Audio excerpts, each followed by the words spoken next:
When I enrolled into this course, I wondered what I would be learning in web-based learning. This is my 8th course through CBU, and I have developed my skills around the use of technology, and I look to continue my learning, especially now as we all teach to a certain degree online and with technology. Once I saw the course outline, I began to be interested and excited to start. I was looking forward to the collaboration time we were going to have. Since I have started teaching 10 years ago, I have always learned the most during the times I could collaborate and reflect with my colleagues. The course was laid out and seemed to be well organized. I was thinking that I would have lots of time to participate in on many discussions because I was not at school teaching. In hindsight, I think I may have had more time if I was at school. As Unit 1 e-learning design started, I was eager to get the weekly work finished. I started off reading the required readings and discussion posts. However, once the first week was over, it began to get overwhelming with my family, work, and business demands. During the second week, I did my teacher's perspective inventory. I was eager to get my results. I have always had my own ideas of my perspectives, and this inventory validated these perspectives for me.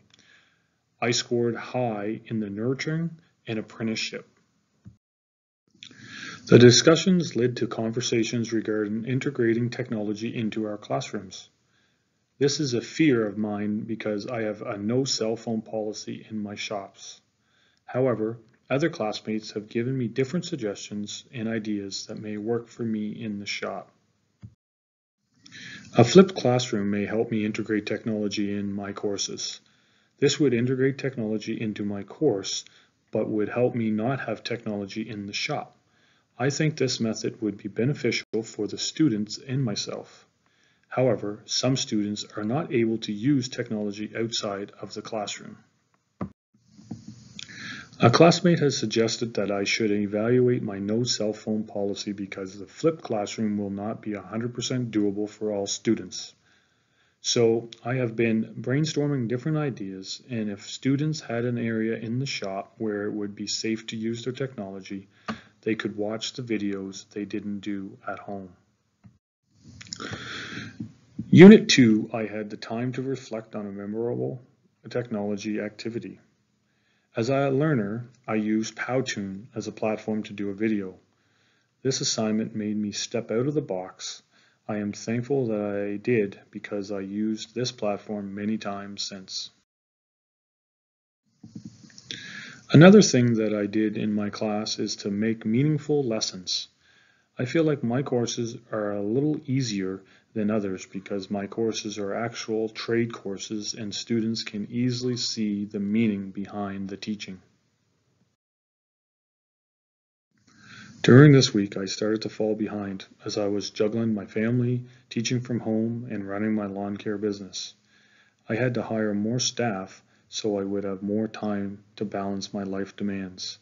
It was a struggle at times, but I always managed to get my work done. During the discussions, my memory was jogged, and I produced the idea of students asking questions could create meaning for them. Students could be required to ask questions online via Teams or Google. This would spark their interest and make the lessons more meaningful to them.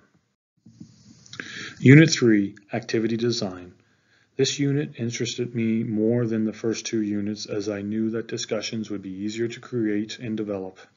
During this unit, I had lots of discussions around integrating technology in shop courses. These discussions actually assisted me with the development of my activity. I started out talking about the use of a flipped classroom again for my activity design.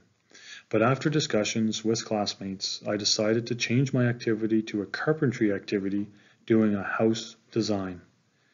The feedback from classmates have given me the confidence to execute this activity.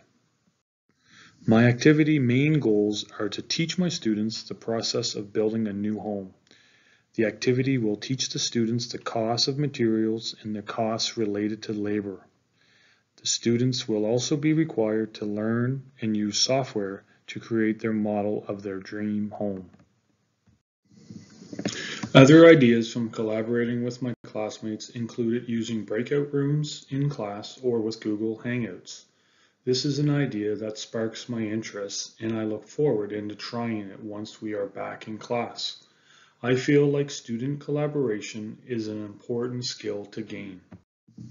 Unit 4, Facilitation and Evaluation. The ideal facilitator to me is a person that cares, a person that has expectations but is reasonable. They need to have a good presence and be willing to put in the extra effort. Students notice the extras that teachers do.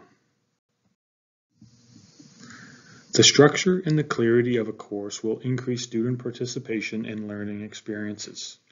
As in this picture, you can see that students have clear instructions as they are working. Students will create accomplishment and be proud with structure and clarity.